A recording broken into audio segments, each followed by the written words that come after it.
Hello and welcome back to another episode of the Music on the Underground podcast, where I talk to musicians from all over Ottawa, Ontario, Canada. Make sure to go and support all the artists I have on the podcast, listen to their music, support them on all social media platforms, and enjoy the episode. Hello and welcome back to another episode of Music on the Underground, and it's been a while since we've done one of these on video, but yeah, that happens when the cameras don't work during the summer, but luckily they're back up and running. And for this episode, originally during the start of this, I was trying to get all the people from the Holiday Banner Show. I ended up getting like the new hires, like Fifth and like Neon Ghost House in one bit, but I didn't end up reaching out to you guys. I remember I wanted to talk. Oh yeah, by the way, Complicit's here. We got Andrew and Naly here, and I know we're missing a few people. So, but yeah, thank you guys for coming so much. And yeah, what I like to do when I start these type of things is kind of do like an introduction type thing, icebreaker. So it's pretty much like the name, instrument you play in the band, and like, I guess a starter question. You guys like to do a lot of covers of like early 2000s post-hardcore stuff. So like, what would you say is your favorite of the bunch from the early 2000s? Well, I'm Andrew, Complicit, drummer, bassist, guitarist, but I only play guitar and vocal in the band. And sorry, you said influences? Is that what you said? No, like what is your like kind of favorite early 2000s like post-hardcore band? Oh, Alexis on Fire is probably I was just going to say Alexis on Fire. I mean, they kind shit. of pioneered the genre in terms of like post-hardcore and like doing it the right way. Yeah. I'm going to blast you. Alexis on Fire, Cancer Bats. I was a big Anti-Flag fan, although, hot water for them right now. Rise Against, True. Against Me, all those bands. So not really as much into like the email side of stuff. Yeah, I think emo definitely. When I was listening to that stuff, I thought it was emo. I feel like maybe that genre has changed definition a little bit, but like MCR, The Used, all that, Paramore, Fall Out Boy. Yeah. Yeah, where those are like massive for us. Like those are like our main bands for sure. We cover them a lot too, just like in our live set. A lot of Blink, a lot of Ton of Paramore, Sum stuff 41. Like that. Yeah, that's usually goes into like our live sets, but in terms of like our recordings, we usually just like focus on songs that aren't that genre, and we try to make them that genre. You know? Yeah. I mean, like what you said, I mean, like, I think post-hardcore is pretty much like emo. Like everything in post-hardcore is pretty much emo, I would say. Yeah, I would say that it's like they're definitely like genre adjacent for sure. I think that like post-hardcore has like more obviously hardcore elements, so it's got like a lot more like harsh vocal and stuff. But yeah, I would say that they're definitely like genre adjacent. And also, speaking of the Used, for all those who don't know, who are listening right now, they just put out another cover single for Pretty Handsome Awkward, right? Yeah. I have actually yet to listen to that one because I was recently more listening to Hollow, which is like the original single you guys came out with. Yeah. So the first time I actually kind of more got into you guys, well, that was when I got here to CKDJ, which is where I do all these interviews. But because you guys are on here, you guys have like Mistake. I don't know if you guys have any others though. I don't think so. Originals? Yeah. Yeah, so we've got we're kind of slowly rolling them out. Like we've recorded them over the last like couple years just like for fun on the side, just like with no real plan. And then we kind of decided like, okay, well, these are pretty cool. Like we might as well just put them out since they're kind of like the beginning of kind of what we're going to be as a band. And whether or not that's what we do going forward is something else entirely. But this is kind of like just rolling out the singles of the stuff that we've done up until this point. So I think we have Mistake, Save It For My Waking Day. Save It For My Waking Day was the first one we put out. Which is like a emo, definitely like super emo song. Hollow and what else we got? It's hard to keep track of what's released and not released. Yeah, because we've been listening to these for so long, even the non-released ones. Can we talk about Traz? Yeah, Traz is, it's coming up. When do you guys think of September? 26th. Oh, okay, 26th. Yeah. We're dropping another, this one's like definitely like probably one of the heavier songs. It's getting heavy, man. But not in like the conventional sense of heavy. It's not like just like genty, like heavy. Yeah. It's more so that it's theatrical heavy. So I know what you mean. Yeah, it's got like staccato like violins and like very like Panic at the Disco meets The Used kind of. That's cool. But this was a weird tune because we weren't really sure. I wasn't really sure when I was writing it where it was going. I kind of just like kind of puked out whatever was kind of in my head at the time, and it kind of evolved into something else that I wasn't expecting it to be. And so, we recorded it and said, we might as well put it out. So that's September 26th. Yeah, I was going to ask a bit about that earlier, but now that we're kind of on that topic of like, because you guys do release a lot of cover like songs and stuff like that, which usually when you like talk to bands, usually like it's all about, bands like starting out with the covers, then wanting to like kind of move away from that and do more like of their own stuff. But you think is that like doing covers is going to be something you kind of continually do? Yeah, I love doing it. I think it's like as a producer, I think there's something that is really fun about taking a song that's already written and already proven itself to be a great song, and then you put your own spin on it. I don't think it has anything to do with more people listening to it or whatever it is. I just think it's fun for me, so I like to do it. I was one of the kids that like grew up listening to a lot of like the YouTube cover people. Oh yeah, and stuff, and like when YouTube first came out in like 2006, 2007 or something like that, maybe 08, I can't even remember. But there was all these like artists that kind of came up to the forefront. They were just doing covers, but they were like putting their own spin on it. And I was super young. I was like, I want to do that. And now that I'm an adult with adult money, it's nice to dump a bunch of resources into actually being able to do that for fun. Cobus, well, yeah, the drum community for sure. Jared Dines. Yeah. 10 styles in one song guy. Yeah, Against the Current, Alex Goot, Kurt Hugo Schneider, like these are all just like guys that just not necessarily in the emo side of things, but just took well-known songs and just covered them and had a lot of success on YouTube.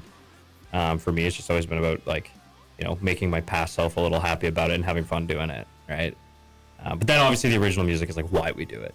Yeah, I actually really love Against the Current. Against the Current's definitely one of my favorites out of that group. Yeah, I've been like a fanboy since the very first single they put out, Thinking, in like 2010 maybe they dropped that one, or maybe even before that.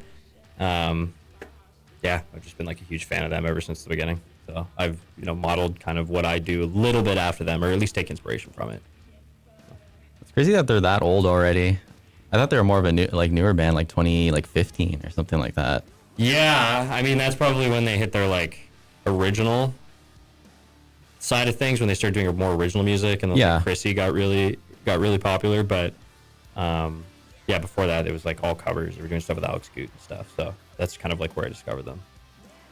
Continuing off the cover, topic of covers with Complicit, I kind of want to go a bit on like, because this is like you described it as like your own personal project, I'd say, right? Yeah, that's how it started, for sure. Yeah. Like I said, it was like to satisfy that kid in me from when I first discovered these cover artists on YouTube. And when I started Complicit, it was literally supposed to be Complicit featuring whoever. So it was just me and then whoever else wanted to kind of hop on board for a feature. And then as I kind of went through features, Carter Peak he plays drums with Talk now. He's playing with like... Oh, he's doing it with Talk now. Yeah, so pretty big success on his end. Super proud of him for following through his dream and doing that. I did stuff with guys from Cynical Sons. I did stuff with obviously with Alana, my other band, Cevilan. I've done a lot of different like local collaborations with people, and then after a while, I kind of wanted to make it more of a collaborative effort. So started looking for a band, started looking for a group to kind of play on stage with, and then Alana kind of jumped on full time, and then these guys were kind of playing in another band called Crooked Mirrors at the time, so kind of morphed them into Complicit, and then we tried to seduce. So the lore, we were in a band called Crooked Mirrors. That was Jason and me and some other people, and we went to Andrew's house to record. And then the experience was just so good. We gained so much value from being with him and collaborating with him that we slowly started to seduce him. That was the plan, at least. We really tried to lure him into the band, and there was a huge vacant spot that was perfectly sized for Andrew in the band at the time. And as soon as he jumped on to that, we were Crooked Mirrors for just a little bit, and then we rebranded into what is now Complicit today. Oh, okay. So it was like something else before you decided it was going to be Complicit. Yeah, I joined up as like a hired gun for them sort of thing, and then the reverse happened when I felt like we had something cool here, and that if I was kind of the front husky, that we could probably go in a direction that might be a little bit more lucrative. Take the financial burden off these guys, and I can handle everything from this point forward type deal. And they were happy to do that, which I'm super grateful for. It's hard to find members that are willing to take a little bit more of a back seat, but still be able to offer everything that they can artistically to the project. And that's kind of the dynamic that we have going right now. They trust me a lot. I'm grateful that they do. And we're able to kind of take this, with me as their leader for now. That's kind of like what it kind of looks like right now. I'm kind of handling everything on the back end and the front end. So. It's easy to be in a band with Andrew because I'm a fan of the music he writes. So when he has creative visions, it's super fun to get on board. And I think it's a good energy too, because everything he brings and proposes to the band as a creative vision, everybody gets psyched on. That pumps his tires. He comes back the next day with 2 more song ideas. It just works really well. Oh, thank you. That's cool. I would never say that to his face, don't tell. So it's pretty much just like ego boost him as much as possible. And then like, It's not, though. It's not like at the end of the day, I am a major Andrew Parmalee fan. And so it's just easy to collaborate. Do you want to work on this awesome thing? Hell yeah, man. Thanks. That's sick. well, I know a lot of people in the scene are, especially because I know you're involved with a lot of younger bands in the scene, which Totally. leads me into like, has producing always been something you've been super big on, or is it just kind of something that like developed over time? I used to be like more of a mixer. Like I used to just mix bands and then like bring people into the studio. But I feel like when you're working with like less experienced bands, you kind of have to wear both hats. Yeah. So as I started to realize how much more I enjoyed producing than mixing, I started to outsource my mixing and just focus on the producing. So now I work with a couple of different mixers at different tiers around, and they, depending on what the artist can afford, we kind of go with these like 2 tiers. And yeah, it's just been like really awesome being able to kind of explore that side of things, because I was doing the mixing thing for so long. And now to just like switch gears a little bit, I think has yielded better results. And I've had a lot more fun with this side of the industry than I was with the mixing. It was a little too technical. I was banging my head against the wall quite a bit. But with producing, I find it's a lot more creative, and I love working with the mixers that I work with to get the job done. So, Is that something you do a lot like with Cevilan, or is that just something you kind of like ended up doing a lot more when you like kind of decided to do a bit more of your own thing on the side? I was already doing the production thing with Cevilan, but I was also mixing for a while. But I was never satisfied with my mixing results with that band. It's just like I felt like it was always falling short. So we went down a couple of different routes, and we eventually landed on a guy that we really, really like. That's why if you listen to the Cevilan records, they all kind of sound different, because it's kind of the evolution of our artistic direction in terms of who we're involving on the team. Yeah. So every time that we did a different record, we tried to tweak it or go with a different guy, or, we had to go with something that was more cost efficient or whatever it was. But every time we recorded, it was a little bit different. We finally, on this last record, we figured out what we wanted. And now that I've kind of built a team of people that I can kind of go to for certain things, now that's just become part of my production team. So whenever I'm working with a band like Motherland or Alterna or just any Steady Rain, like any of these local groups, the channel usually funnels up to them as well. Sometimes they can't afford the external mixer, so I do it for them, and they're fully satisfied with me doing it. But I'm only taking on stuff that I want to work on to mix now. And there's certain times where a band will approach me and say, I want you to mix this, and I go, okay, well, I can produce it, but I don't want to mix it.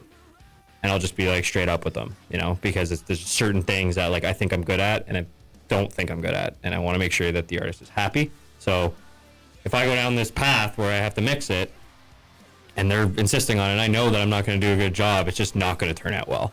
Yeah. So I have to make sure that like I'm keeping my direction with my team in check, and making sure that I'm like allocating the right delegation to the right people in order to get the best result for the artist.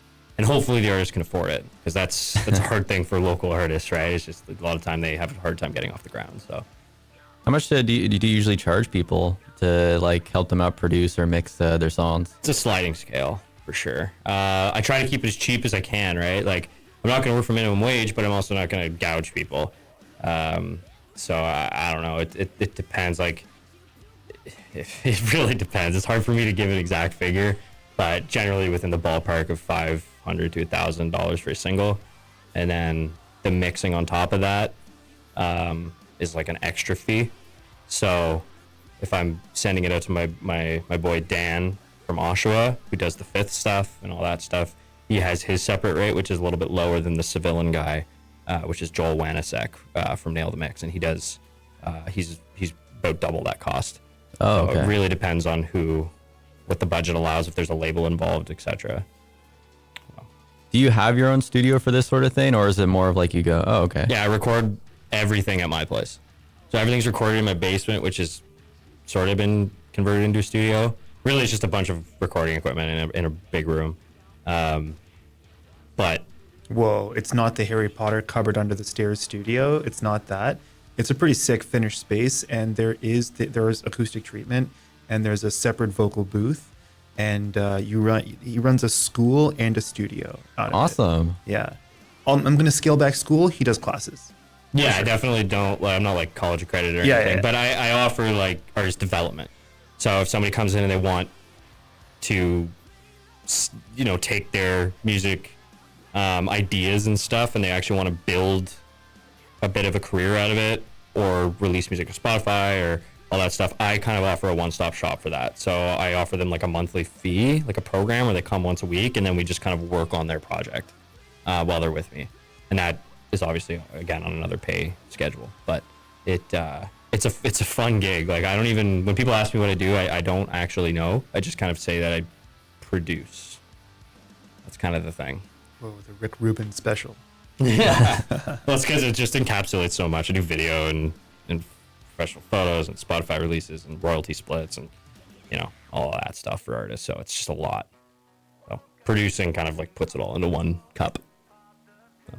And back when you were saying earlier about like how you kind of have to like choose like who you kind of like help do this stuff, or like what jobs you take on, I think that's pretty fair in terms of like you have to be like completely invested in the project you're working on, or else like you're not really gonna get the full like, I guess, Andrew touch on it, I guess, right? And you have to manage their expectations too. Yeah. Like, you have to be like, okay, well, if you're going to record it yourself and send me stuff, there's a benchmark that it has to be recorded at in order for me to do what I do at the level that you want, right? So if you're going to record vocals at your house, you can't just, plug in a USB mic and get this close to the mic and sing into it like that, with all your pops and T's popping through. Yeah. There's like I usually try to walk artists through how to keep costs as low as possible, but still achieve the benchmark of quality that they want to hit.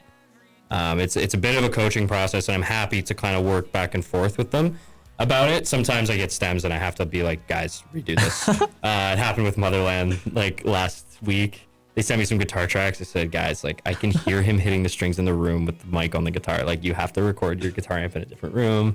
But I can't hear him like talking while he's recording. Like, there's certain things that like there's a lot of a back and forth, but I always have like the end goal in mind while I try to manage expectations at the same time. If you're not paying a premium rate, you're not going to get all of the little things that add up to a premium product. So you have to be able to manage, okay, if your budget's this, then we can cut corners here, here, here. The average listener is not going to notice these types of things, but just be aware that they're going to be there at the end. Yeah. Most people are cool with it. And a lot of the artists I work with are like punk and hardcore, so those types of things can slip through the cracks without it destroying the production or whatever. Do you do like do you only do like specific like genres of like music? Yeah, I stopped doing country a Oh, while you did ago. country? Yeah, I used to do like hip hop, country. Really? Yeah, totally. It's just I don't think I'm the guy for it. So I can do it relatively well. It's just it brings me zero enjoyment for some reason. It's just not something I'm passionate about. So I have other people that I go to for that. So I'll go. An artist will come to me and say, "Oh, I want to do a country song." So I'll be like, "Okay, cool. Can I hear it?" I'll send it over. I double check to make sure it's country, not folk or something, right? Because I can do folk and stuff. It's country. I go, "Okay, you're gonna want to go to Josh Hart. He's the guy for it." Or if it's hip hop, I say go to LJ. There's a lot of people locally that can offer kind of the same sort of service that I do, just specializing in their genre and not mine. So I mostly focus on heavier genres of music and active rock and metal and stuff. All right. I mean, I guess we kind of took a little bit of a detour to talk a bit about Andrew's solo business. But a bit back on Complicit, I kind of wanted to talk a bit about how, like, on all your songs, like, even the ones with Alana, you guys like to say, like under the song, like, who's a part of it, it's Complicit, and then, like, separately is, like, Alana. So I wanted to ask, like, a bit about, like, because I know it made more sense, like, I guess, for the earlier songs, because you guys were getting, like, a few different artists, like Ella and Sean for, like, the first 3 songs, like, were 2 people you guys had there, and then you guys went to Alana for everything else. But why isn't it just, like, Complicit? Like, it's just a separate thing. It's a good question. We get asked that a lot, and I'm not even sure if Naly knows. You know? I have my understanding of it, but you say yours. I'm curious because I don't think we've ever talked about it as a band. Like, I've talked to For sure we've talked about it. Really? Yeah, for Okay. sure. Well, I've talked to Alana about it for sure. Okay, Like, I okay, came okay. up with a. Like, Alana's very, like, vivid about wanting to that? It's not that it's like a want. Alana is a well-established Well, musician no. with a huge fan base. So by having their artist name joined, we're leveraging their fan base as Well, well. Because when you search Alana, you find Complicit. If there was no mention of Alana, you wouldn't find Complicit. Okay, so that's a byproduct of the real reason. So the real reason is a label thing. Alana's signed to a label. Oh, okay. So we can't just go and have, like, Alana can't just go and be in whatever project and then be like a part of that, because then the label gets a piece of it. So if Alana is featuring, then that's fully fine, and then we can manage our own stuff inside of it. So we've just been featuring Alana. Okay. So, but to be fair, like on this new EP, kind of like the singles that we're putting out, there is one song that doesn't have Alana on it at all. It's the last song we're going to drop. It's going to be in October. Oh, okay. And it's got Jeremy from Growing Fires on it instead. Nice. So Alana was in the middle of a move at the time, and I didn't want to, like, just like overwhelm the whole scenario by being like, oh, like, also record this on your own time and like send it back, and like it was a little chaotic, especially on a move to Montreal. So I decided, okay, well, I'm just gonna record this song with Jeremy. I've wanted to work with Jeremy for a long time, so he hopped on the track. And so I think that there is still an element of Complicit featuring whoever that is involved with the project, but Alana's definitely like the lead singer. The lead vocalist, absolutely, 120%, especially for the live shows. Alana will always be doing all of the featured vocal if we ever play one of those other songs. So it's more of like a loophole type thing. Yeah. Are you guys like under any labels at all? No. There's so few things a record label could offer us that Andrew can't do for us already. Yeah, there's like labels are becoming less and less relevant for sure. Oh, okay. It's just Well, yeah, with everyone like usually like building their own studios and stuff like that. everyone It's can like, build their own teams on their own time, Yeah. their own resources. What do you need a label for besides like global marketing? Yeah. Financial backing, and even then they give you an advance that you have to pay back with your royalties. So it's not the devil I want to dance with, really. And like Cevilan is signed to a management label, so they handle all of the administration of the band, but we still control all of the creative aspects of the group. Oh, okay. And that way we can kind of circumvent the label side of things, but just go with what we actually need in order to get us to the next level. So whenever, we get approached or anything like that or asked about labels, it's never about, oh, yay, label time. Like, we're big now. It's I feel like I've basically created my own label. So unless there's something that concrete that can be offered to the group, I don't see any need for it, because, it's social media and self-marketing that will get you to where you want to go these Pretty days much, anyway. yeah, nowadays. Make good stuff and stand behind it. That's about it. And make stupid reels I do on a lot Instagram. of that. I do a lot of that, yeah. Whatever I gotta do. I have fun making content, so. Yeah, I see a lot of those like Instagram reels where it's like a lot of bands are like pissed off about the fact how they have to be like social media influencers now. I to think just it's an musicians? advantage. Like, now you actually have the opportunity to build something for yourself. You don't have to rely on gatekeepers anymore. It Yeah. sucks a bit, but like if you start your own business in any capacity, you're gonna have to do stuff you don't want to do. Same thing goes with a band. That is, at the end of the day, a creative business. It sucks to spend the whole day working on something that you know someone is going to look at for 3 seconds and then scroll away. That feels like it's a whole day of effort thrown away in 3 seconds, but we monitor the metrics on all this stuff and it does yield results. It does help the band for sure. That is not in dispute. There's just so much effort relative to the experience that somebody's left with. We worked the whole day on this and it was a 3-second experience for that person. So it feels at times unsatisfying in that way. You'd think, oh, we worked for a whole day, we'd have more than the final product. But the final product, as small as it is powerful. Yeah, I look at it like grinding a video game. Like, sometimes you kind of grind, like especially when you get to like higher ranks. Like, you play Halo a lot, and there's a experience rank that you get. So the more you play, basically, like you get like a career rank, and it just like goes up slowly. But the higher you get, the harder it is to rank up. And like, yeah, you spend like 20 minutes on a match and you level up this much. That's kind of what it feels like a little bit when you're working in a band, is that you put in all this work and you only really go up by this much. But then you have a really good match. You know, you have the holiday banger, or you have or you have a semi-viral moment or something like that. Yeah. And then that little, 20-minute time that you took to film that content actually yields you tons of ranks, and you're like, oh, like that kind of ended up paying dividends. All those little things that we did eventually did lead us to this point. So on average, I would say that you do a lot better than you think you do. As long as you're consistent, you just keep pushing your material, and if it's good enough, eventually you'll have a cool moment, and then it kind of makes it all worth it. But you got to keep grinding. You can't just like put out a couple of videos and go, well, nobody cares about me. You have to keep pushing. Yeah, I've seen that a lot. Like, cause I'll be like scrolling on like the pod accounts. So I'll get a lot of like music accounts, right?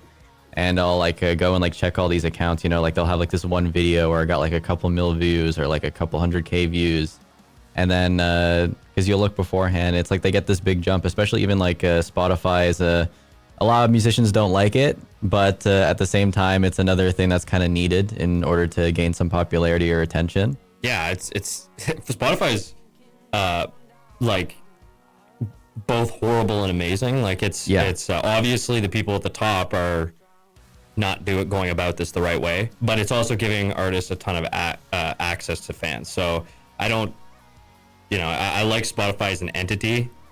How it's being run, I don't agree with, but at the end of the day, like, it helps pay my bills. As a lot of people say that Spotify doesn't pay much, and it doesn't per stream, but if you do well enough and you get millions of streams, like it does. It pays something. It pays something. Like Steady Rain right now is pulling like over $1,000 in royalties. No, month. that's the crazy thing though. It's because like Steady Rain is like a really weird example of like another thing that I will say though is like I feel like bands should do covers more, like big songs, because like I watched like a video on it too where it was kind of like you do a big, like one of the first songs you do or something like that is like you do a cover of a song people already like really like or something like that, and then they'll see this version and they'll be like, oh, I like that song, oh, it looks cool or it sounds good, so then more people listen to it, and then you got a bunch of people who've like heard one of your songs, so then they'll get more of your songs on Spotify or whatever coming up. Yeah, the logic of that is super sound. It doesn't always work, but because I've done it quite a bit, I've gone that route, obviously, and it works sometimes and it doesn't work other times. Like they had a cover of Animal I'd Become by 3 Days Grace. Adam is like an acquaintance of mine, the singer from 3 Days Grace, and so I sent it to him and he reshared it, and then the cover blew up, did really, really well, and then they like dropped a cover of Britney Spears' Toxic, and it didn't do as well. But when we saw Animal blow up, Britney didn't share it though. Britney didn't share it. I don't know if she could have. But when they finally posted the Animal I'd Become, their original song Lights Out, we saw a big uptick in streams. So there is truth to what you're saying, but it doesn't always work. Well, no, but that's what I mean. If you're lucky enough, you'll release a cover that ends up really hitting some people. Yeah, totally. I 100% agree. And also, honestly, like, don't do the cover thing if your heart's not in it. That's like what Well, I would no. say. Like, don't do it to pencil push and think that it's going to push your band, because it's so obvious when you're not genuine online. If you're doing something you don't want to do, it's just like so obvious. You have to be genuine. So only do the cover thing if it's like something you're genuinely interested in. But yeah, I don't recommend people do it for like the clout, because it comes off as disingenuous, and like the product is usually not that good. Yeah. So. I mean, it has to be a song or whatever that you're super into, and you're like, what if I just made it in this sort of different style and something like that? Yeah, I find it helps to kind of like the song a little bit beforehand. I remember I did the Ariana Grande cover, and I was like, I looked at the top 10, like Googled the top 10 songs. I saw Ariana Grande, I was like, okay, I clicked it, and I heard that little riff at the beginning, and then I didn't even listen to the rest of the song. I took the track, dropped it into Pro Tools, and just started with the guitar part without even listening to the rest of the track. I just started it and kind of went part by part, and then by the end, I maybe had listened to it twice by the time I finished recording it. Like, I hadn't listened to the whole song yet. But you like went through it a couple times. Yeah, like I literally was just writing it as I was listening to it. And the guitar riff at the beginning of the song hooked me. I was like, I could make this sound cool for the rest of the song. It doesn't even matter what the rest of the song is. I can kind of spin this however I want. So it kind of sparked something in me. So like I said, like you gotta really have your heart in it in order to do the cover thing, because it can be a little soul crushing. It's like, I'm just covering somebody else's song. They already wrote it. It's not even mine. Yeah. But I like doing it. So. Well, you can't really think about it like that when you're kind of like doing a cover of a song, especially like releasing it, like your own version of it, right? So. Yeah, totally. Before we move on, though, from the covers, I do want to say, though, shout out to Steady Rain, though. Like, out of all the bands in Ottawa, they're probably one of the bigger ones in terms of Spotify listening count. Yeah, it has something to do with the Nightcore stuff. That's a bit of a money hack. The covers sold the rights to the 50% of the rights to a remixer, and some remixer in like Kuwait did some Nightcore mixes, posted on YouTube, 7 million views. And then now it's just paying them like real money. Like, this type of royalty could like pay my rent.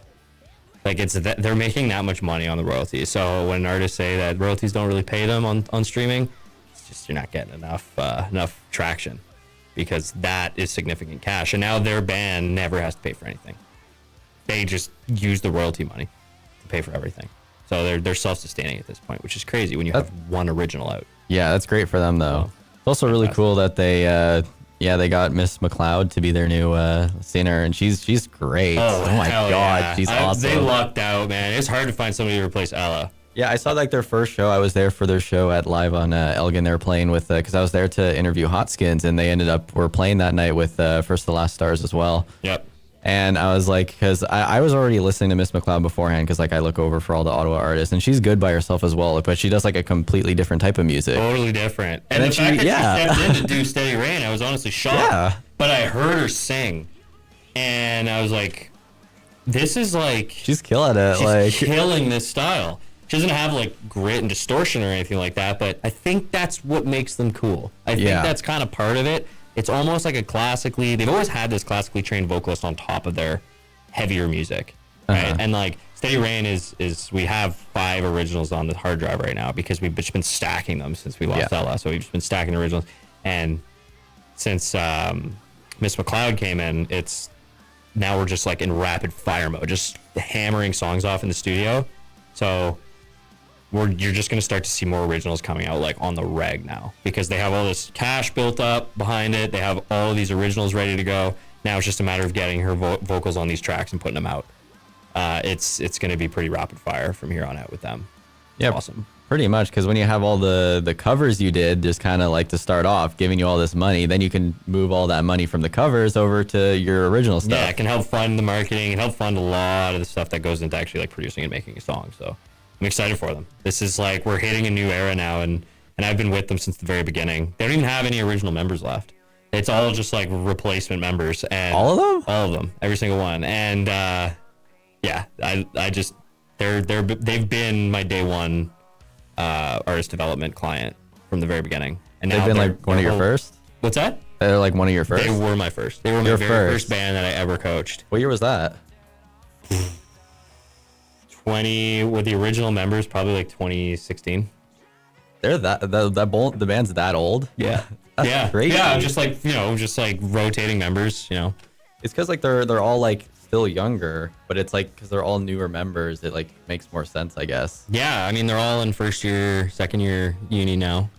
So they're off to the races. I'm really excited for them. I'm proud to be a part of it. And now that they're all self-sustaining, it's kind of a dream that I wish I reached earlier as well. Yeah. So the fact that they're able to make that happen for themselves is pretty wicked. All right, so I think go back to Complicit again. We did mention a couple. I'm sorry, Naly. It feels like I'm leaving you out. It feels like you're just kind of like sitting. Still. I lay low. It's fine.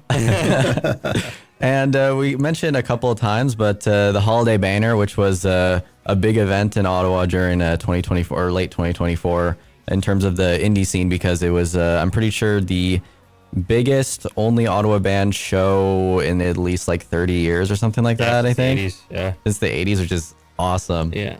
And like, well, it was important for me because I was the first one that really got me into wanting to like talk to indie bands or Ottawa bands in general and start doing this. Like I was talking to like Max and the new hires for a bit after the show, especially. I was going to go up to you guys, but you guys were kind of like rushing out at the time. It's crazy, man. Yeah, those days are nuts. Like it's go, wait, go, Yeah. wait, go. So it's just, yeah, it's hard to lock people down for sure. Yeah. But yeah, I was there with a friend that night, and he was like, he like fell in love with you guys, especially because he's a really big Blink fan, so he really loved when you guys played Boxcar Racer. Yeah, that's one that I realized is in the same key as Mistake, and it's kind of in the same vein. Yeah, So I guess a little bit, yeah. I randomly just brought it up at rehearsal, and then the guys were like, "This is cool," and I was like, "Okay, well, this is how we'll open the show. Pay homage to the greats.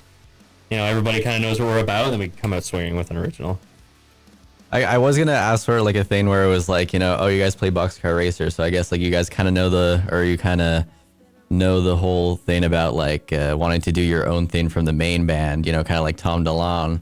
Yeah, With I identify a little bit with that. I think there's a place for when you're doing this full time. Like there's a place. Sometimes you gotta put things where they belong a little bit. Like can't do pop punk and emo with Cevilan. And no, it's like Cevilan's more like I don't know, what's a good comparison band for Cevilan? we put ourselves in the 3 Days Grace Yeah, area quite a like- bit, and like even though we're like kind of a genre adjacent, it's just Complicit something else entirely. Yeah. So, I think in the pop punk genre, a lot of the time, the beauty is in the simplicity of it, and Cevilan is just much more complex as a musical group. I could see them not being satisfied. I could see you guys not being satisfied with that type of music in that project. and honestly, some of them just like hate the genre. Oh, they really? Yeah, they don't like pop punk, and like I get it. I think that there's like there's a rationale there. It's Well, like, no, a lot like- of songs sound the same, right? Like it is what it is. But like Naly said, like the simplicity of it is what makes that genre beautiful for me. And like I grew up on it. It's an angsty genre, and Yeah. and like I needed somewhere to put that energy. And When you're downstairs playing Guitar Hero and your parents are upstairs yelling because they're getting divorced, that's just that little bliss that you go back to. Yeah. Oh, it's okay, yeah, that angsty kid like kind of comes out with this band a little bit more. And I'm not as business oriented with Complicit. It's more doing this for the love of it, and these guys are along for the ride with me, and I think that's what this project is and should always remain. It satisfies a piece of us that we grew up kind of fantasizing about in a weird way, like getting a emo band with a bunch of buddies and Yeah. just playing in a group and playing shows and doing it well is something that we kind of all wish we were doing at that age. And now that we have the ability to do it, it's like, why not? We just want to follow that through, see where it takes us. Yeah, you could kind of sense that a little bit, that cool angsty bit, especially like in the Hollow music video when you guys on the poster, you're kind of like laying on the bed. Yeah. Woke up feeling hollow. Yeah, totally, man. That song is it was a demo. It was just sitting on my hard drive for like a year, and it was just like this song I wasn't really too sure about. First time I ever wrote a pop song. Really? Yeah, I just don't really do stuff that light, and it just kept morphing into something and just kept working on it, and eventually like played it live at a show or at the Holiday Banger. I think we played it for the first time maybe. And then people came up to me like, "Oh, I really like that song. It's super catchy." And I was like, "Really? Like, I don't know about that one." Pop song? No way. Well, I wasn't really a fan, honestly. Like, I really was like, I don't even know about this one. Like, I remember when I first demoed it, I really liked it, but then as I listened to it more, I was like, it's not really my thing. And then people kept telling me like, "Oh, it's a good one. You should put it out." I was like, okay, so we just dropped it, and it's got, people like it, which is nice. Really harnessing like the Blink-182 and you like actually hate the catchy songs you make. Yeah, I don't know. It's the whole nursery rhyme on steroids type thing, right? Like it's just there to be simple on purpose, but to tell a story. Like I think that's kind of what Blink and like any of those like pop punk acts were. It's like it's not about the musicianship and like even how the music itself makes you feel. It's more about the lyrics and like how it's sung and delivered and all that. And this song was a lighthearted song about something dark. So it was the same kind of approach that like, a Boxcar Racer, a Blink-182, or an Angels and Airwaves would take on something, right? Yeah. I mean, maybe not as much Boxcar Racer. I feel like Boxcar Racer was a lot more like depressing than the other three. Yeah, I mean, if you look at the lyrical content of Hollow, like it's definitely like in line with that sort of thing. But but the music itself, is definitely not as angsty. But you could still like feel a lot of the angst a little bit. Yeah, it's there for sure, especially when Alana's part comes in, and it operates more of like a backup vocal, the way that it sounds, even though it is in a lead position, it still kind of just sounds like the voice in your head, kind of like telling you something. I don't know. That song kind of just like happened. There was no real intention behind it. I just kind of wanted to get something off my chest, and that was just like how I did it. Because we were talking a bit like we're kind of like doing all these questions in like fragments. Like we talk a little bit about it there, and we're talking a bit about it here. But going back a bit on like kind of, because we did, you mentioned a bit about how like you guys kind of come up with like music, or at least kind of. But like how do you guys like come up with music in the studio? Like what is the kind of like method to your madness type thing? I just get inspired randomly, and I run down in the studio and I just start banging stuff out as quickly as I can. And I record every instrument. So you do all like do any of the other members kind of help out in terms of like coming up with stuff? They do Naly obviously does the screaming, so that's like a huge part of our sound, right? So, and usually like we when he comes to the studio to work on the song together, and he comes to record his parts, the parts are 90% there, and then Naly offers his input and his style onto it, and he does a really, really good job at like kind of narrowing in the lyrics and the vocals and the best way for him to do it, because obviously I can't write exactly what I want him to do, because I'm going to be a little bit off every time, so he kind of offers that side of things. But for the most part, like I know Jason, when I write drum parts, I think about his style. I model my own drumming off of Jason. Jason was a far better drummer than me at a far younger age than I was, and I took a lot of inspiration off of him when I was first learning. Really? Now totally. So now when I'm writing parts, it's almost like he's in the room with me, because like that's kind of how I learned how to play, was through him. So, and then he comes into the studio and we rehearse, and then he changes a part or whatever, and I record it with the camera, and then I put his part into the song later.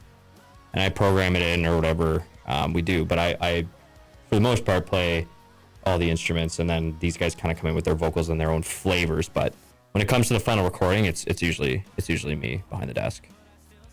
So like, would you rather be the drummer? Because I know like you're the guitarist of this band, but you're the drummer of Cevilan. So was there anything about that where you're kind of like thinking of like switching what you guys played in the band, or like so you'd end up being the drummer or whatnot, or? It's, I don't think that's my role. It's just like at the end of the day, like I'm a drummer first, and I'm a bass player second. So playing guitar is like so far away from what I'm comfortable with, and I'm not a great guitar player. I could play kind of the parts I write for the most part, and that's kind of where it stops for me. I'm a good, like, and like, would I rather be the drummer? It's like, I don't know if like I have answer to that. Like maybe because I'm more comfortable at it, but I think Jason does that role so well that I like having a different flavor behind the kit. You know, it's like the Dave Grohl thing. Like, would Dave rather be on drums? Like, probably not in the Foo Fighters, you know? Because that's like someone else's thing. And Jason does such a good job with it that I'm happy to relinquish that. Obviously, we work on parts together, and sometimes I sit behind the kit and show him kind of what I have in my head and stuff. But it's a collaborative effort, and I think that as the producer of the group and like the main writer, I think my role is like where it is, you know, playing guitar and just doing some vocal on the side. Where do you think it usually gets harder for you in terms of like when you're playing the guitar? Like, is it more of like you just kind of take on more of like a rhythm role with it, or is Definitely. it kind of yeah? Like I'm not, like I said, like I'm not like a guitarist, you know. So a lot of the time, like we play to tracks. Like we used to play with an extra guitar player, but it's just an expensive thing to do. It's an extra body to transport and coordinate and get them to come to the rehearsals and then teach them the songs. So we've been using tracks to kind of fill in the other parts, because sometimes in songs I have upwards of 4 guitar tracks, and like obviously we can't do all of them. So a lot of the time we just throw them in the track, and I try to pick the guitar part that I think that I can perform the best, and everything else kind of gets left to the track. Obviously things like guitar solos and stuff like that, I have to learn how to play them and become a better guitar player in order to get there. But yeah, for the most part, like anything that I don't feel confident doing or that takes too much of my attention away from the performance, I'll put it in the track. And at the end of the day, you know, the average listener is not really going to care. They just want the overall performance and the energy of the room to be electric. And I think that's something we're decently good at. Yeah, especially like that concert was great because like all of the or I'm referring to the holiday banner, but I mean like that concert was so good because all the bands like were just like very like high energy. Like you had like Neon Ghost House open it up. They recently like came out with their like EP that did pretty well. Love that band. They're so sick. Yeah, they're awesome. Yeah. And okay, shout out to them. They just released Ice Cream. Yeah. And then yeah. And then you guys that. I mean, like, yeah, we were so new at the time. Like anything we played was probably not that. I think Tourniquet had just come out. No, it was Tourniquet that came out that night. It was Tourniquet. Atlanta wrote a really cool lyrical theme on that one, which is really cool. It was like all about like American Horror Story season 5, and really cool backstory to it. And it was nerve-wracking getting in front of that many people for the very first time. Playing a lot of these songs for the first time. I think Lose Control was the first time we played live. I think Tourniquet was the first time we played live. At that show? Sugar, We're Going Down? No. We played that one at the Dom. Okay. But yeah, there was just like a lot of songs that was like our first time going. And like, Alana and I are pretty used to being on stages, like bigger stages like that. I'm not used to singing and playing guitar on a stage that big though, so I was super nervous. These guys aren't as experienced in it too, and there was a lot of stuff that was just kind of like up in the air, right? Like we weren't sure how it was going to go, and I think we were so well prepared that it did end up going quite well. But yeah, we were jamming 2 weeks leading up to the holiday banger, and we just put in a ton of time practicing, and we were really happy with our performance. That was really fun too. The rehearsals, super fun. Like leading up to the rehearsals, like the fact that we were jamming so often was so much fun, and that goes back to what we were saying before. That's why we started the band. Yeah, was to be in that emo band that we listened to growing up. We wanted to be that band. What's nice about this group too is that I think we're able to lock in pretty well. If we have a clear objective on what needs to happen, then we will just be diligent about working towards that goal. That makes it sound like we're a well-oiled machine. I don't want to say that. Our band practice routine is we'll set up, we'll run the set, go for a smoke, run the set, go for a smoke, run the set, go for a smoke.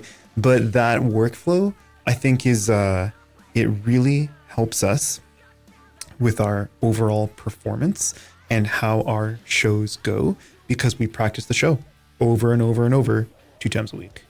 So that's what led to a solid performance at the holiday banger, and I was super happy with it then. Yeah.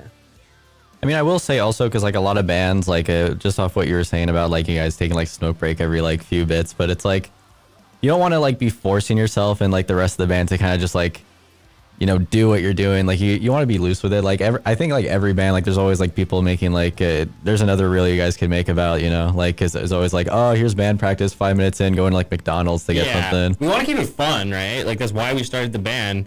coming from like the business side of things, like obviously there's a job that has to get done, but you just kind of keep that in the back of your head. And just make sure that you're getting there eventually, but try not to take it too seriously, because again, you got to be genuine with everything you do. And if you're going to be an emo band that kind of like is a little bit more nonchalant and you're just trying to like write angsty tunes, like, you know, going out for a smoke every once in a while to calm the nerves is kind of something we just like is built into our DNA at this point. So we kind of like that all comes across in our music too sometimes. So it's all part of the experience.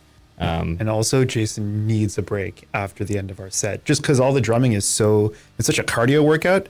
So he gets real sweaty. So our songs are pretty fast and like super fast, very modular. Like they're constantly changing like the parts. It's not like he's jamming one groove the whole thing. Like he writes himself into a corner. And I think we all do at some point. Like we write a song and then it's like, oh crap, now I got to play it.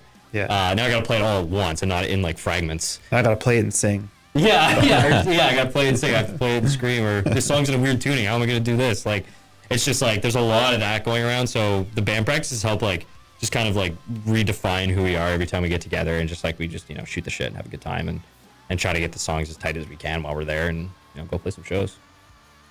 Oh yeah, speaking of shows though, I don't like, because you guys were mentioning a bit like how you guys like get ready for shows and stuff like that, and how like you guys at the Holiday Banner played like 3 of your originals for the first time type thing. And I'm pretty sure like Complicit doesn't really play like shows very often, do they? No, I do that on purpose. It slows you down, especially when you're a one-stop shop, when you're trying to do everything yourself, playing too many shows, even out of town, in town, whatever you're doing.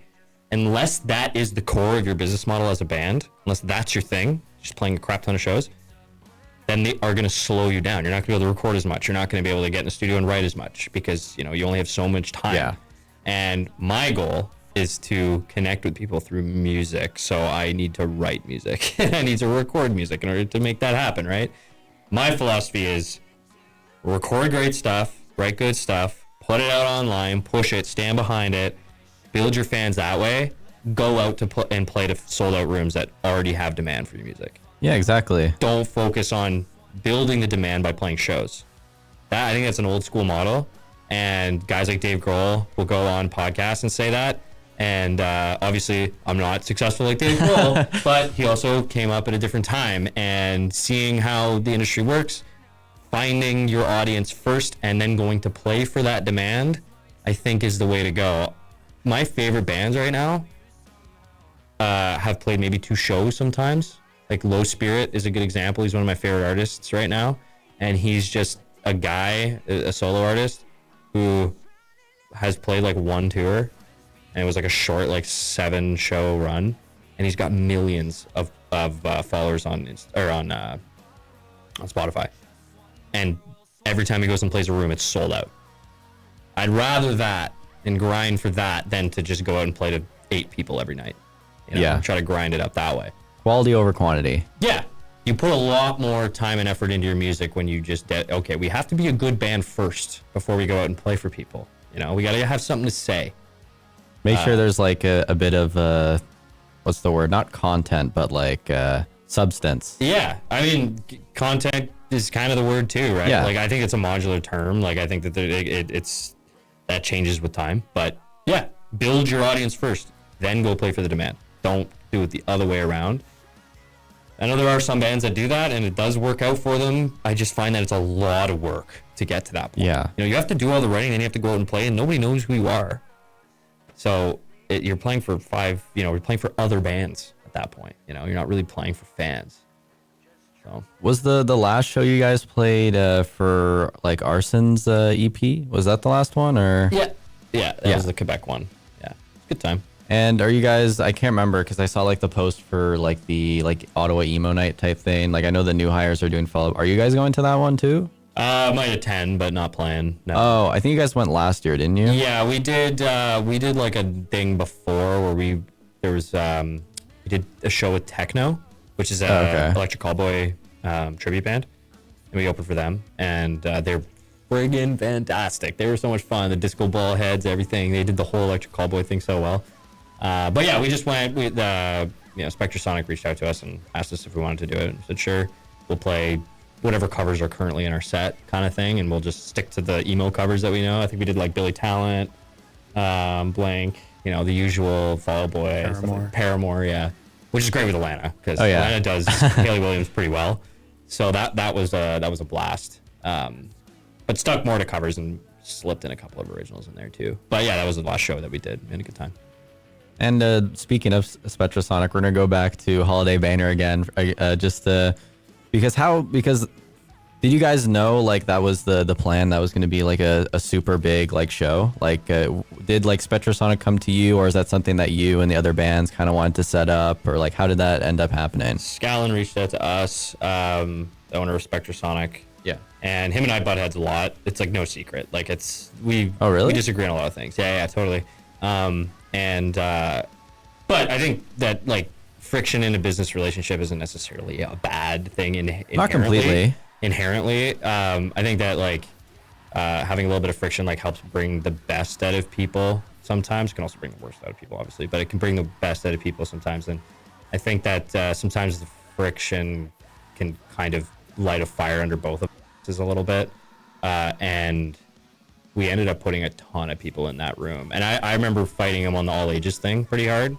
Because since I run an artist development program and like I got a lot of families and stuff. And like we play a genre of music that's like, you know, it's like millennials and like younger mostly. Yeah. Very angsty and stuff. So we kind of wanted that to be an option for people to come to the all ages show. So I fought on them pretty hard on that. We ended up making it happen, and we had a lot of extra people kind of come in through the door that were grateful that they were able to come see a show. And I'm a huge advocate for all ages shows. Like I think they're pretty important, especially in like an indie scene, because it's one thing where you just get like all the adults to kind of come in, which is like, you know, again, this is one thing, a little small rant. I have no idea why all age, like, you know, you have to be 19 when like Montreal, it's like 18. And I think a lot of other places in Canada, it's 18. I mean, it's drinking age, but at the same time, there's no actual law prohibiting underage people from going into a bar. It's all based on insurance. Well, it's based liability stuff. Well, there's no real law. It's all based on what the business's discretion is on if they want to take that risk. Right? Yeah. And it frustrates me when venues around the city will cite a fake law. They'll say, "Oh, the bylaw says we can't have these people in it." Well, it's just not true. It doesn't exist. Looked, that law doesn't exist. And I would like to advocate for more all ages shows and for venues to step up to the plate. How are you going to bring your next generation of patrons in if they can't develop a relationship with the venue before they get to legal drinking age? Yeah. And there's after touring the States and stuff like that, there was lots of people. They have a lot more all ages venues there, and it was awesome seeing all the younger kids in and enjoying the tunes. And there was just like an extra security guard, and it was that easy. And you know, venues like the Brass Monkey and Live on Elgin, they've stepped up to the plate. They've owned the position of all ages venues, and they've succeeded because of it. And they've built loyal fan bases because of it. Because people can bring their families and introduce them to music, right? Cevilan does like exclusively all ages shows. Oh, really? We do not play 19 plus. It's just not part of our philosophy as a band, especially in our hometown, when we know that there's people out there that I think that would benefit from being propped up a little bit and be able to go experience live music as a kid. You know, it's something I wish I could have done as a kid, so why not push for it now that I have the ability to?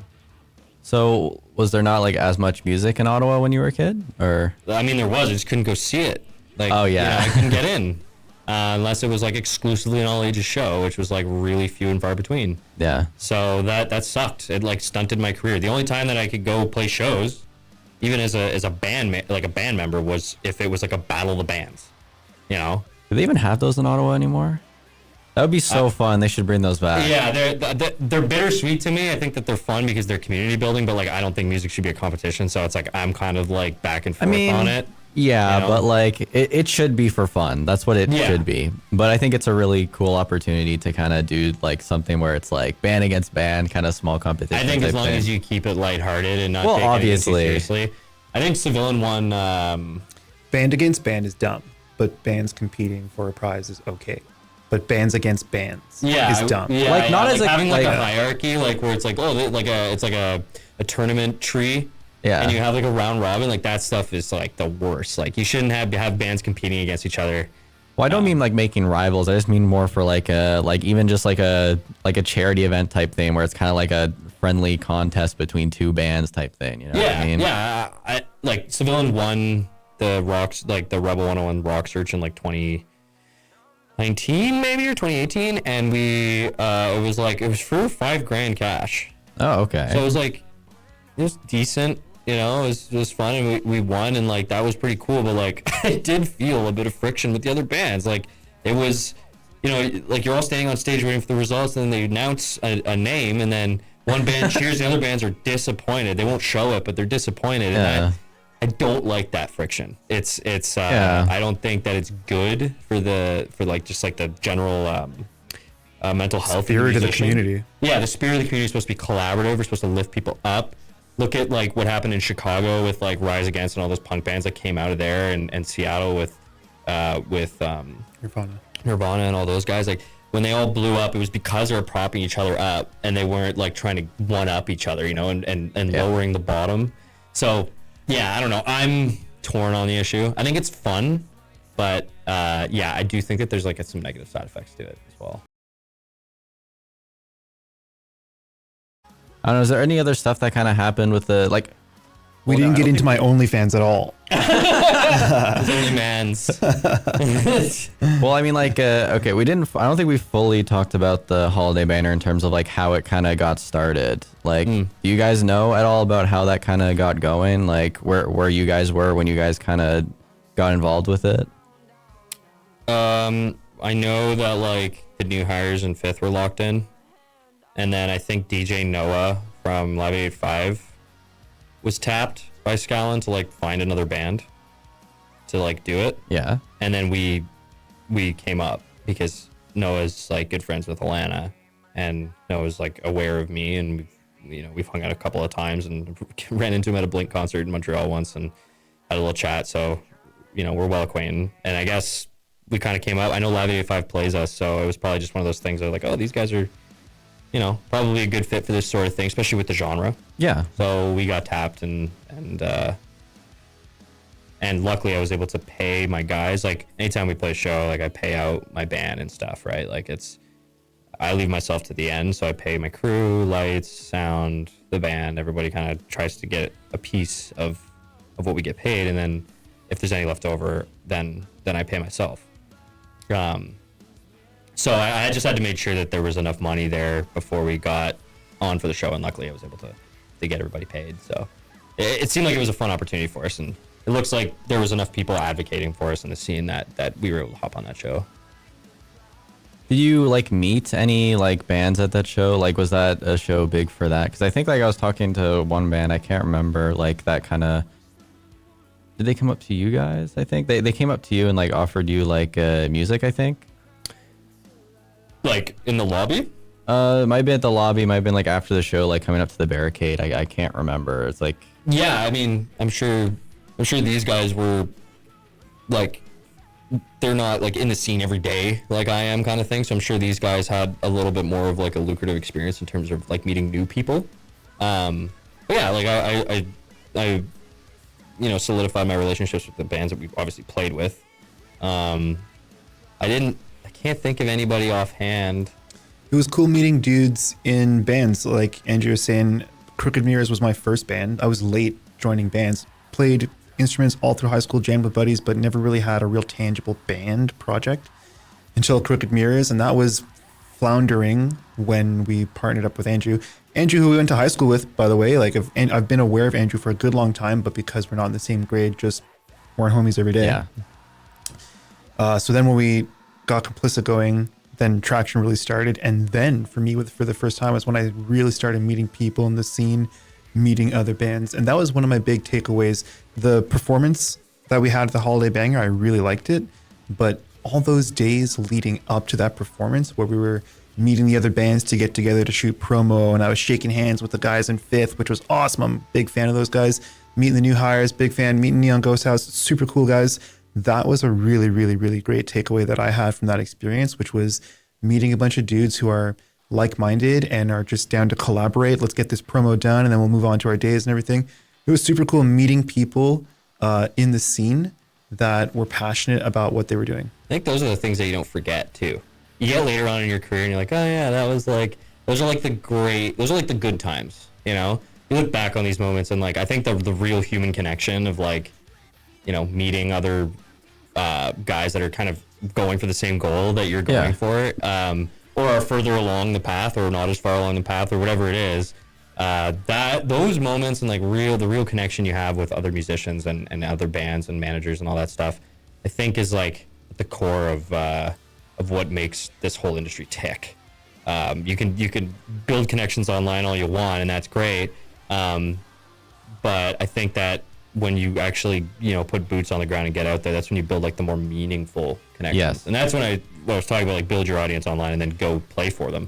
I think that like you can get most of the way there, you know, online, but then you're never going to get that true feeling of like human presence until you're like standing there in front of the person. Yeah. Right. So that's like the last little percentage that is just as important as the other 80% or whatever, but it's, it's just like a little bit more memorable than everything else that led up to it. You know, it was cool though. I'm glad that these guys got to like get out and like be a part of the promo. You know, it's like I sometimes I'm slaving away in the studio or whatever, and I'm just like working on stuff, and I'm like kind of feel like I'm doing it on my own. But then when I meet up with these guys and we go and we do these promo shoots or we meet up for content, we shoot and stuff like that, I'm like, oh yeah, this is really a collaborative project, and it feels that way when we're out there doing it. So we got to make sure that we like keep that part of the band involved, and I don't lose sight of that, because it's really easy to lose sight of that when you're grinding online and trying to find your fans, right? So having everybody in the room and like working on stuff or like collaborating with other bands or, you know, Complicit featuring whoever, finding other bands in the scene is like kind of like, yeah, like I said, like it makes us tick. All right. Well, I don't have really much else. I got like a few more like main questions just to ask before we end it. But again, thank you so much to Andrew and Naly for coming into the studio at Algonquin College for this interview. Sad we couldn't get the others. I kind of forgot to mention like who are we missing right now, but we kind of talked a bit about them during the whole interview. So, but Thanks for having us. Yeah. And you guys did mention earlier about a song that's looking to come out soon, September 26th. Can't remember the name. Like, if you guys want to say it again. We've been performing it for a long time. It's the heavy one that a lot of people mosh to when we play it live. It's our closer. Yeah, we usually close with it. It's really heavy. It's in 3/4. It's a janky song. Start, stop, big scream, you know, quiet part, piano. Like it's very theatrical. So that's September 26th. Haven't dropped any promo for it yet, but we probably will leading up to the week that we drop it. Is there any other songs? Like, is there any schedule for other music that's looking to come out after that? Yeah, Stuck on You with Growing Fires, or Jeremy from Growing Fires. He recorded it on the worst possible setup ever in his room. I somehow made it sound good, and then Dan made it sound even better. And there's a crazy story behind that one, but it's a story for another time. But I'm really excited for that one to come out. I don't have a release date on it yet. It is done and ready to go, and all the content's done. It's just a matter of dropping Trazone, and then we're going to put out Stuck on You right after. And then it's a blank slate for us. We're going to probably focus a little bit more on the heavier side of things going forward. Is this like like with all the songs you put out, like especially because of like more of the recent stuff you guys have put out being like in this purple color scheme, are you looking to come out with like a full EP or full album type thing? These all singles are going to be part of like an EP. So okay, the EP is coming out one single at a time until the whole thing's out, kind of deal. Oh, you guys are going to release all of the singles and then the EP, or it's the singles are the EP. Like it's just like how to do it these days in the music industry. When you're first starting is drop 5-6 singles, and then just like when they're all out, you kind of package them into one EP. So the EP is called 5 Reasons My Brain Sucks, and it's five songs. Each thing kind of represents a different area of negative mental health. So things that kind of like rip people down, and like a couple of them are about drugs, like anxiety, things like that. So by the time Stuck on You comes out, that'll be the 5th song, and then it'll all be packaged under one heading, and then we'll move forward into the heavier stuff as we go into 2026. All right, awesome. And I guess, you guys, we talked about how you guys like don't play necessarily a lot of shows, and if there is shows, it's kind of a bit of a distance between. But is there any shows that you guys are looking to soon announce, or any shows that you guys have planned? Nothing booked. Been kind of seeing what's out there. But again, we're focusing on getting the tunes out, promoting the tunes. And then once something that we think that we would benefit from comes our way, and then we'll go play that show. But until then, I think we're just going to hold off to focus more on the creative side of things for now, especially like Atlanta lives in Montreal. Yeah. So getting shows and stuff like that is like one of those things where we kind of have to pick and choose our battles. And these guys are all busy with their own lives and stuff, and they got their own set of stuff they gotta do. So I just try to make sure that anything that we take is, makes sense for the band and pushes us forward and doesn't slow us down. So. All right. Well, thank you so much, guys, for coming into the studio again. I appreciate you guys making your way down. Sucks Jason pulled out, but you know what? Yeah, he's been doing a lot of that lately. Great guy, the greatest Great guy. We love Jason. He's a goofy dude. And all right, that is it for my interview with Complicit. And up next, we talked about them a bit during this interview, though, but Steady Rain is going to be the next one I'm going to have in the studio with me. Hopefully, it'll be all of them, which I guess it'll be two different artists. They'll have be Steady Rain and Miss McLeod, because she's with them. I definitely recommend you go give them a listen. Definitely go give Complicit a listen. Coming out with new music, especially, just mentioned that. And all the stuff they do have out right now is really good, especially like Mistake. Like the recent stuff you guys put out, especially 2024 and even 2025, of course, like all that stuff, like honestly, like it's so good. Thank you. Like, we lose perspective on that stuff all the time. I put out a song, I'm like, I don't know about this one, guys. a lot of streams and stuff. I'm like, is this song even good anymore? I can't tell. Like, I've heard it a million times. But yeah, no, I'm glad you like it. That's awesome.